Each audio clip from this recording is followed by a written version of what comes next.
အားလုံးမင်္ဂလာပါနော်ကျွန်တော်နာမည်ရဲတီဟာပါကျွန်တော်ဒီနေ့ဝေမျှပေးသွားခြင်းတဲ့အကြောင်းအရာလေးကတော့ကျွန်တော်တို့စီးပွားရေးလုပ်ငန်းရှင်တွေနဲ့ပတ်သက်လို့နော်ဘယ်လိုမျိုးစီးပွားရေးမျိုးကိုမဆိုလုပ်နေတဲ့ပိုင်ရှင်တွေလုပ်ငန်းရှင်တွေရင်းနှီးမြှုပ်နှံတဲ့သူတွေအဲ့တော့သူတို့အတွက်အရေးကြီးတဲ့အကြောင်းအရာလေးတစ်ချက်ကိုကျွန်တော်ဝေမျှပေးသွားမှာဖြစ်ပါတယ်အဲ့ဒါဘာလဲဆိုတော့ကျွန်တော်တို့စီးပွားရေးလုပ်ငန်းတွေမှာဘာကြောင့်စင်းစရာတွေကိုထိမ့်သိမ်းထားရှိသင့်တယ်ဆိုတာနဲ့ပတ်သက်တဲ့topic လေးဖြစ်ပါတယ်အဲ့တော့ဒါနဲ့ပတ်သက်လို့စရင်းဆိုတာဘယ်လောက်ထိရေးကြီးလဲဆိုရင်ကျွန်တော်တင်စားပြီးပြောရမယ်ဆိုရင်လူတစ်ယောက်မှာကျွန်တော်တို့ကဒီသွေးမရှိရင်မလဲပတ်နိုင်တယ်လို့ပဲအဲ့တော့စီးပွားရေးတစ်ခုမှာလည်းဒီတိုင်းပဲစရင်းဆိုတာစီးပွားရေးတစ်ခုရဲ့အသက်သွေးကြောတစ်ခုဖြစ်တယ်ပေါ့ဒါဆိုဒီစရင်းတွေမရှိဘူးဆိုရင်ဘာမှမဖြစ်ဘူး brand နေတာပဲအဆင်ပြေနေတာပဲလို့ထင်ကောင်းထင်နိုင်တယ်အဲ့တော့ကျွန်တော်တို့ကတကယ်တမ်းပြန်တွေးကြည့်ရင်ဘယ်ရာပဲလုပ်ကျွန်တော်တို့ reserve တစ်ခုကိုတည်ဖို့reserve တစ်ခုပေါ်ဖို့ဆိုတာအင်မတန်မှအရေးကြီးပါတယ်အဲ့တော့ကျွန်တော်တို့စပိန်မဲနင်းလမ်းမဲရှောက်ဆိုင်ကယ်ပဲမောင်းကားပဲမောင်းအဲ့တော့အချိန်တိုင်းတာတစ်ခုရောက်ပြီဆိုရင်ကျွန်တော်တို့ဘယ်အချိန်နဲ့သွားနေတယ်တော့ဘယ်နှကီလိုမီတာဘယ်နှမိုင်ရောက်ပြီဆိုတဲ့ reserve ကိုတော့လူတိုင်းကျွန်တော်တို့ပြန်ပြီးတော့လိုချင်ကြတာပဲပြန်ပြီးသိချင်ကြတာပဲအဲ့လိုပဲစီးပွားရေးလုပ်ငန်းတစ်ခုမှာလည်းကျွန်တော်တို့ကကိုလုပ်ငန်းဒီတစ်ခုကိုလုပ်နေပြီး1လ2လ3လ6လ1နှစ်မသိတာသေးဘူး2နှစ်3နှစ်လောက်ရောက်ပြီဆိုတဲ့အချိန်တွေကြရင်တော့ကိုလုပ်နေတဲ့လုပ်ငန်းတစ်ခုရဲ့အောင်မြင်ခြင်းကြာရှုံးခြင်းဘလို့ရလက်ရှိနေတယ်ဆိုတာလေးကိုလည်းအထိုက်လျောက်တော့မသိကျင်တဲ့လူမရှိတော့ဘူးလို့တော့ကျွန်တော်အနေနဲ့ယူဆမိပါတယ်အဲ့လိုမျိုး reserve တွေတည်ဖို့ဆိုတာဒီစင်းစရာတွေကိုကျွန်တော်တို့ကတည်ချာစနစ်တကျနဲ့ရေးမှတ်ထားမှသာလျှင်ဒီ reserve အမှန်တကယ်ရှိတဲ့အခြေအနေတွေကိုထင်ဟပ်ပေါ်လွင်စီမှာဖြစ်ပါတယ်ဒါဆိုဒီလိုမျိုး reserve တွေကိုကျွန်တော်တို့ကသိရှိဖို့အတွက်ကျွန်တော်နီးလန်းအများကြီးရှိပါတယ်အဲ့တော့ဘလို့နီးလန်းလဲဆိုတော့ပထမနံပါတ်1ကတော့ကိုယ့်ရဲ့စီးပွားရေးလုပ်ငန်းထဲမှာစီးရင်ကိုင်လို့ခေါ်တဲ့အကောင့်တန်းတွေကိုခံထားရှိဖို့ပါပဲအဲ့တော့ဒါကတော့ပထမနီးလန်းပေါ့နောက်တနီးလန်းကကြတော့ဟုတ်ပြီကိုယ့်လုပ်ငန်းထဲမှာစီးရင်ကိုင်တော့တမတ်နဲ့မထားခြင်းဘူးဆိုရင်တော့ဒီစီးရင်ပိုင်းနဲ့ပတ်သက်လို့တာဝန်ယူပြီးတော့ဖြည့်ရှင်းပေးနေတယ်ကျွန်တော်တို့ outsourcing fund တွေ audit fund တွေ accounting fund တွေပြီးတော့ကျွန်တော်တို့လိုတဦးတယောက်တည်းပညာရှင်ဆက်ဆံ freelance ပုံစံမျိုးနဲ့ဒီစင်းစရာတွေကိုရေးဆွဲပေးနေတဲ့သူတွေအဖွဲ့အစည်းတွေကုမ္ပဏီတွေအများကြီးရှိပါတယ်အဲ့တော့သူတို့ကိုလည်းကိုယ့်လုပ်ငန်းရဲ့စင်းစရာတွေကိုကျွန်တော်တို့ကအချိန်ပိုင်းပုံစံမျိုးနဲ့အနှံရေးဆွဲပြီးတော့ကျွန်တော်တို့ချိတ်ဆက်ပြီးတော့လုပ်လို့ရတယ်လို့နောက်တဲ့နီးတန်းတနည်းလမ်းကတော့ကိုနိုင်ဒီစီးပွားရေးနဲ့ပတ်သက်တဲ့စင်းငိုင်နဲ့ပတ်သက်တဲ့ပညာရပ်ကိုလေ့လာစီးပူးပြီးတော့ကိုနိုင်စင်းရေးဆွဲခြင်းဆိုတဲ့အကြမ်းမြင့်အနေနဲ့ကျွန်တော်တို့ပုံစံ3မျိုးနဲ့ဒီစင်းစရာတွေကိုထိမ့်သိမ်းထားရှိလို့ရပါတယ်အဲ့တော့ရှေ့မှာလေပထမပြောတဲ့2မျိုးအရကျွန်တော်စင်းငိုင်မဲ့ခန့်ဒီစင်းနဲ့ပတ်သက်လို့အောက်ဆိုးစင်းမဲ့ငှားတေချာတာတော့ဒီ report တွေတက်လာတဲ့အချိန်မှာကိုယ့်အနေနဲ့လည်းရှင်းလင်းနဲ့ဂါဂနာသိနိုင်ဖို့အတွက်ဒီအကောင့်လေးနဲ့ပတ်သက်တဲ့ knowledge တွေကိုလည်းလေ့လာလိုက်စားထားဖို့လိုပါတယ်အဲ့တော့ကျွန်တော်အနေနဲ့ဒီ channel မှာလည်းကျွန်တော်ရှေ့ပိုင်းမှာလည်းဒီစင်းငိုင်နဲ့ပတ်သက်လို့လုံးဝမသိသေးတဲ့မရင်းနှီးသေးတဲ့သူတွေတောင်မှလေ့လာလို့လိုက်စားလို့knowledge အနေနဲ့ရမယ်ဗီဒီယိုလေးတွေကိုလည်းကျွန်တော်ဒါတက်နိုင်ဆုံးနေ့စဉ်ကျွန်တော်ဝေမျှပေးနေတာဖြစ်ပါတယ်အဲ့တော့ဒါလေးတွေကိုလေ့လာပြီးတော့လည်းကျွန်တော်တို့ချင်းကပ်ပြီးတော့သွားလို့ရတယ်လို့သူသက်ဆိုင်ရာဒီပညာရပ်တွေနဲ့ပတ်သက်တဲ့သင်တန်းတွေကျောင်းတွေမှာလည်းဒီပညာတွေကိုသိကူးလို့ရမှာဖြစ်ပါတယ်အဲ့တော့အဓိကကတော့ဒီစရင်းတွေကိုဘယ်လိုမျိုးထိမ့်သိမ်းထားတာအကောင်းဆုံးလဲဆိုရင်ကိုယ်လုပ်ငန်းမစခင်ကတည်းကစင်းငိုင်တယောက်ကြိုပြီးတော့ခန့်တာမျိုးဖြစ်စေလုပ်ငန်းမစခင်ကတည်းကဒီအကောင့်နဲ့ပတ်သက်တဲ့ professional လူပုဂ္ဂိုလ်တွေ professional အဖွဲ့အစည်းတွေကိုကိုယ်လုပ်ငန်းနဲ့ပတ်သက်တဲ့စရင်း format တွေချခိုင်းတာမျိုးတွေပုံစံရေးဆွဲခိုင်းတာမျိုးတွေဒါမှမဟုတ်ရင်လေဒီလုပ်ငန်းမစခင်ကတည်းကကိုနိုင်တက်ကျွမ်းအောင်တင်ယူလေ့လာတာမျိုးတွေကပို့ပြီးတော့တင့်တော်ပါတယ်အကောင်းဆုံးနည်းလမ်းထဲမှာပါပါတယ်ဒါဆိုရင်ဒီလုပ်ငန်းမစခင်ကတည်းကဒီစည်းစရာတွေကိုမလုပ်ခဲ့ဘူး အခုချိန်မှာလှုပ်လာတာနှစ်ကလည်း3-4 နှစ်ရှိနေပြီဒီချိန်မှကောဒီစည်ရင်းတွေကလှုပ်လို့မရတော့ဘူးလားလို့မေးရင်ရပါတယ်ဒါပေမဲ့ဒီမူလအစလုပ်ငန်းမစခင်ကတည်းကလှုပ်ခဲ့တာလောက်တိကျသေချာမှုကတော့အားနည်းသွားနိုင်တာဖြစ်ပါတယ်ဥပမာဆိုလိုချင်တာကဒီပြီးခဲ့တဲ့ဒီလုပ်ငန်းစတဲ့ချိန်ကနေပြီးအခုစင်းဆွဲမဲ့ကာလကြားထဲမှာဆုံးရှုံးနစ်နာသွားတဲ့เนาะထိခိုက်ပျက်စီးသွားတဲ့အရာတွေကကိုသိလိုက်မှာမဟုတ်ပါဘူးအဲ့တော့ကျွန်တော်တို့ကအခုလက်ရှိ run နေတဲ့လုပ်ငန်းတွေကိုလည်းစီးရင်စရာဘယ်လိုပုံစံမျိုးနဲ့ဖြစ်ဖြစ်ရေးဆွဲပေးနိုင်တယ်လို့လုပ်ငန်းမစသေးတဲ့လုပ်ငန်းတွေကိုလည်းဘယ်လိုမျိုးစနစ်တကျစီးရင်ပုံစံသွားရမယ်ဆိုတာကိုလည်းပညာရှင်လူပုဂ္ဂိုလ်တူတယောက်ချင်းစီဖြစ်စေအဖွဲ့အစည်းတွေကဖြစ်စေကျွန်တော်တို့အကောင့်လင်း service တွေကိုပေးဝေမျှလို့ရပါတယ်အဲ့တော့ဒီအကောင့်လင်း service နဲ့ပတ်သက်လို့လည်းကျွန်တော်တို့အများကြီးအသေးစိတ်เนาะရှိပါတယ်အဲ့တော့ဒါလေးတွေနဲ့ပတ်သက်လို့လည်းသူ့ရဲ့သက်ဆိုင်ရာเนาะအဖွဲ့အစည်းတွေလူပုဂ္ဂိုလ်တွေကိုလည်းဆက်သွယ်မိမြတ်နိုင်တယ်လို့အဲ့တော့ကျွန်တော်တို့လည်းဆွေးနွေးတိုင်ပင်နေဆိုလဲတတ်နိုင်တဲ့ဘက်ကနေလည်းကျွန်တော်အကြံဉာဏ်ကောင်းတွေအမြဲတမ်းဝေမျှပေးလို့ရှိပါတယ်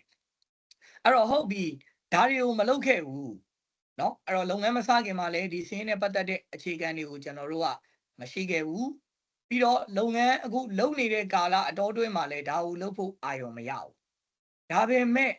တကယ်တမ်းပြဿနာတက်လာတဲ့အချိန်ကြတော့မ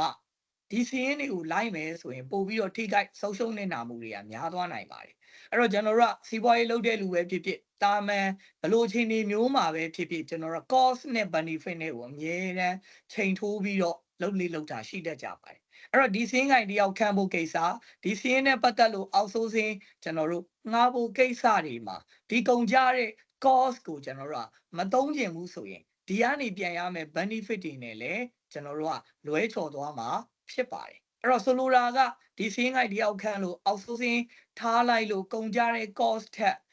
်များတဲ့ benefit ကတေချာပေါက်ရမယ်ဆိုတာကျွန်တော်အာမခံရဲပါတယ်အဲ့တော့ဘာကြောင့်လဲဆိုတော့ကိုယ်လုပ်ငန်းတစ်ခုတည်းလုပ်တဲ့ချိန်မှာလည်းလိုအပ်တယ်လို့ကျွန်တော်အများနဲ့ partnership အစုဆက်ပုံစံလုပ်မယ် company ထောင်ပြီးတော့သူအများနဲ့လုပ်တဲ့အခြေအနေမျိုးမှာလည်းဒီစင်းစရာတွေကအင်မတန်မှစကားပြောပါတယ်အရေးကြီးပါတယ်အဲ့တော့ကျွန်တော်တို့ကမိတ်ဆွေတွေကိုရန်သူဖြစ်သွားစေတဲ့အကြောင်းတရားနော်ခင်မင်းရင်းနှီးတဲ့လူတွေဝေးကွာသွားစေတဲ့အကြောင်းတရားတွေမှာဒီငွေရေးကြေးရေးအကြောင်းတရားကအဓိကအခြေအနေမျိုးမှာပါဝင်ပါတယ်အဲ့တော့ကိုခင်မင်းတဲ့လူတွေကိုချေရရဲ့လူတွေကိုမဝေးကွာသွားအောင်နားလည်မှု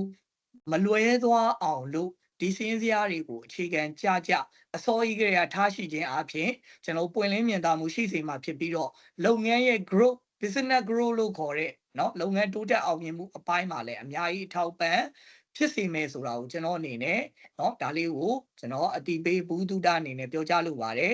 ်အဲ့တော့ကျွန်တော်တို့ကဟုတ်ပြီဒါဆိုဒီစင်းစရာတွေမထားတော့ဘာဖြစ်လဲလို့ပြောရင်ဖြစ်တာကတော့အများကြီးပါပဲအဓိကဖြစ်လာမှာတော့ပြဿနာတွေပါပဲဥပမာဆိုကြပါတော့ကိုလုပ်ငန်းကိုတေးသေးကြီးကြီးเนาะ online shopping ပဲလုပ်သည်ဖြစ်စေเนาะကျွန်တော်တို့ကဒ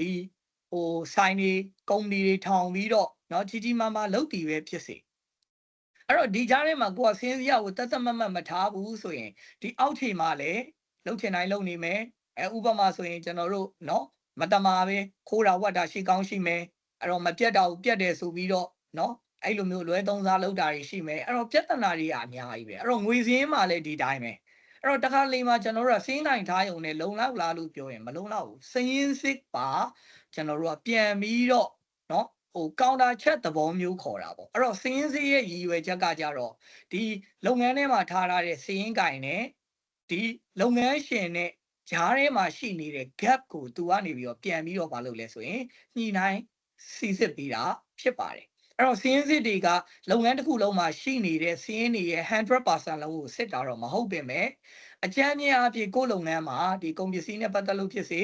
ငွေကြေးနဲ့ပတ်သက်လို့ဖြစ်စေစနစ်ကြရဲ့လားခုနပြောလိုမျိုးအလွဲသုံးစားမှုတွေရှိနေလားပြီးတော့စည်ရင်းလက်ကျန်နဲ့ငွေလက်ကျန်တွေရောအမြဲတမ်းပုံမှန်ကိုက်ညီနေရလားဆိုတဲ့အချက်တွေကိုတော့အကြမ်းမြင်စစ်ဆေးပေးပြီးတော့ပိုင်ရှင်ကို report လုပ်တာဖြစ်တဲ့အတွက်ပို့ပြီးတော့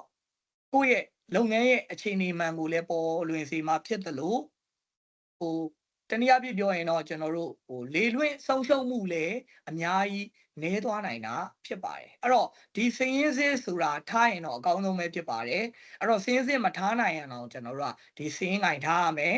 ဒါမှမဟုတ်လည်းစင်းနဲ့ပတ်သက်တဲ့အဖွဲ့အစည်းတွေလူပုဂ္ဂိုလ်တွေကိုဆွေးနွေးတိုင်ပင်ပြီးတော့အလုပ်အပ်တာမျိုး ဒါမှမဟုတ်လည်းကိုနိုင်နားလေတက်ကျွမ်းလို့နော်ကိုလုပ်ငန်းကိုစင်းဆွဲတာမျိုးတစ်ခုမို့တစ်ခုကတော့လုံးတင်ပါတယ်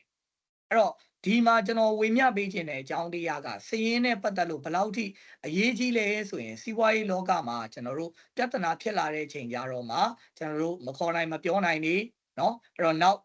တွေ့ရင်ကိုနော်တနည်းအားဖြင့်ပြောရင်တယောက်နဲ့တယောက်နော်ရန်လိုမုန်းတီးတဲ့အဆင့်ဒီဖြစ်သွားတဲ့အရာတွေအများကြီးရှိပါတယ်အဲ့တော့ဒါတွေရဲ့အရင်းမြစ်ကိုပြန်ပြီးတော့မြေလံကြည့်လိုက်မယ်ဆိုရင်အဓိကဒီစင်းစရာကိုတိတိကျကျတတ်တတ်မှတ်မှတ်နဲ့ရေးဆွဲထားခြင်းမရှိတဲ့အကြောင်းတရားတစ်ချက်ကအမြဲတမ်းပါဝင်နေပါတယ်အဲ့တော့ကျွန်တော်ကိုနိုင်ဒီပင်လင်ကျွန်တော်စီးပွားရေးလုပ်ငန်းတစ်ခုကိုပါတနာရှစ်ဆိုတဲ့ပုံစံမျိုးနဲ့လုပ်ခဲ့တဲ့အနေထားမှာအမြဲတမ်းပွင့်လင်းမြင်သာမှုရှိအောင်လို့ကို daily ဆွဲတဲ့စည်ရင်းတွေ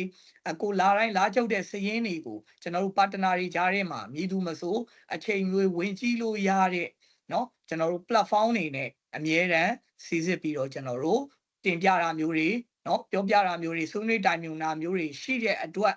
အဲ့တော့ဒီစီးပွားရေးလုပ်ငန်းနဲ့ပတ်သက်လို့ဘာပြဿနာတစုံတရာမှမရှိခဲ့ပါဘူးအဲ့တော့ဒါကတော့ကျွန်တော်လုပ်ခဲ့တဲ့ကျွန်တော်ရဲ့အတွေ့အကြုံလေးအနေငယ်ကိုဝေမျှပေးတာဖြစ်ပါတယ်အဲ့တော့မြည်သို့သောလုပ်ငန်းမျိုးကိုလုပ်နေသည်ဖြစ်စေကျွန်တော်တို့ကစင်းငိုင်နဲ့ပတ်သက်တဲ့စည်ရင်းစရာတွေကိုထားတဲ့နယ်ဆိုတဲ့အကြောင်းတရားလေးကိုကျွန်တော်ဝေမျှပေးချင်တာဖြစ်ပါတယ်အဲ့လိုထားလိုက်လို့လေလုပ်ငန်းမှာကျွန်တော်တို့အကျိုးရောက်သွားမဲ့